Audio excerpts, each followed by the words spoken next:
Thank you, friend. Shabbat Shalom. This week marks Shavuot, and that's one of the three gathering festivals we talked about.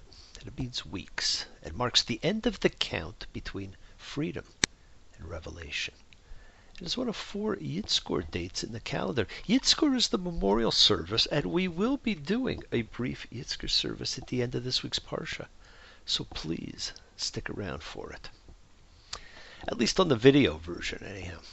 Last year I upgraded my car to one which apparently plays CDs with MP3s on them. And so I took all of this year's Torah Parshas and burned them to a CD and listened when I drove to Montreal a week or so ago. And I found them fascinating, simply fascinating, if I say so myself. So I will encourage you to go back and listen again to ones you've already heard. There is always something different to get from them. Friends, we must learn to see the Torah differently. Don't be afraid to examine it, analyze it, learn from it, and use it. Becha aloha, when you set up.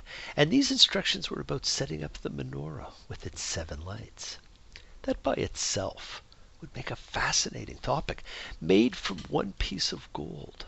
Unlike the tree of life, takes you through various paths in your journey through enlightenment, and how its 7 branches and lamps were akin to the 7 planets of the solar system with their nighttime illumination and their influence on our nature and personality.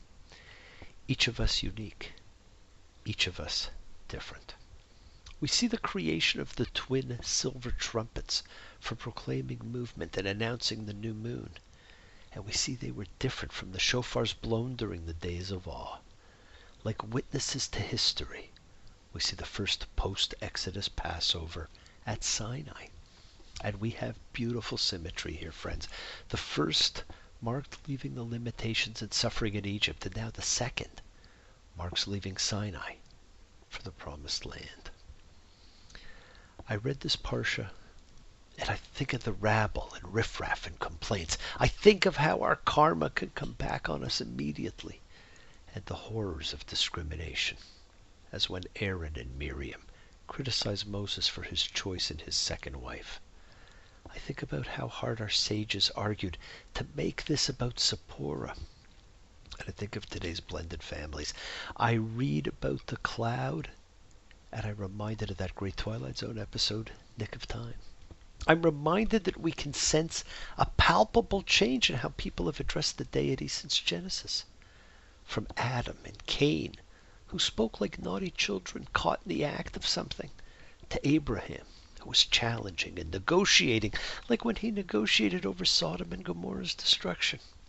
And then Moses, pleading for the people after the golden calf incident that if God won't forgive them, he should wipe Moses out. And now Moses pleads for himself. The same individual who has had hours of direct conversation, who was afraid and hid his face when first talking to God, now speaks forcefully and audaciously.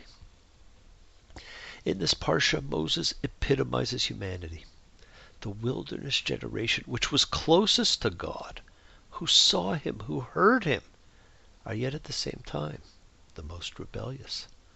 I'm reminded that humans and their Creator have an underlying relationship of conflict.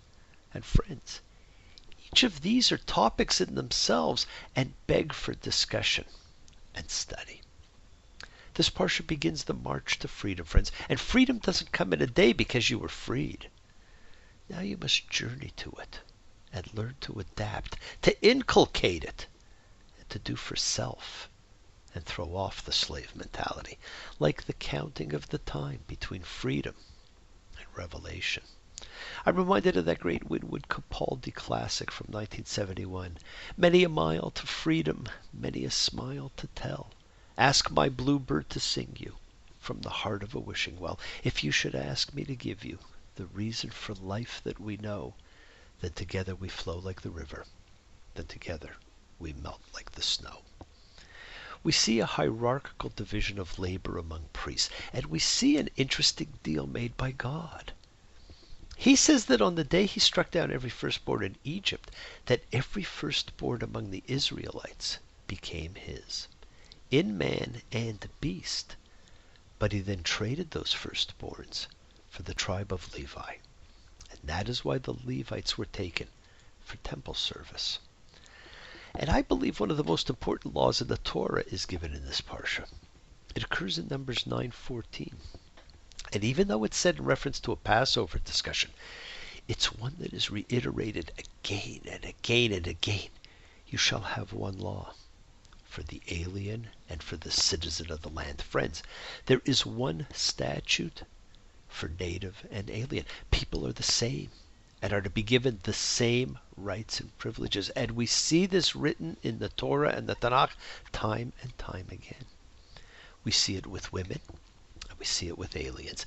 Many times we see the assimilation of strangers into the fold, but we fight assimilation as if it will diminish the culture. Has there been a change? We see new statistics all the time on the increased percentages of North American Jews intermarrying. And rather than threaten them to be more Jewish, we should encourage and celebrate and support the fact that they want to maintain an element of their culture in a larger world.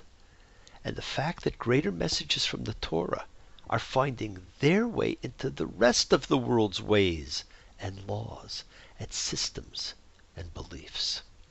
One law, friends, one love. And in the words of Bob Marley, one love, one heart. Let's get together and feel all right.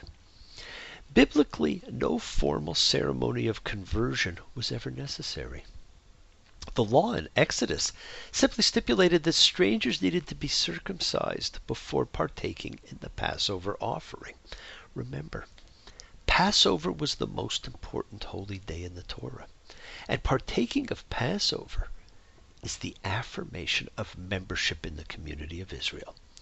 Everything else is window dressing. And Passover is the festival of freedom. Now we argue and fight over whether someone has been properly converted. Friends, what happened to one law for native and for alien resident? In the second year, in the second month, on the 20th day, began the journey to freedom. And everywhere you look, the Torah is filled with stories and lessons about freedom. Since the beginning of creation, the theme of life is freedom. Isn't it fundamentally about the choices we make and the way we choose to make them? We put in place a holiday to mark the historic end of the count in time between freedom and revelation. Some people, however, count their lives away. There are tremendous clues, my friends, in the Torah, and this parsha is no different. This part of Numbers has an elaborate chain of puns running through it. It appears as relatively minor, but in fact it is significant. It begins with and is centered on the word he'asaph, which means to gather.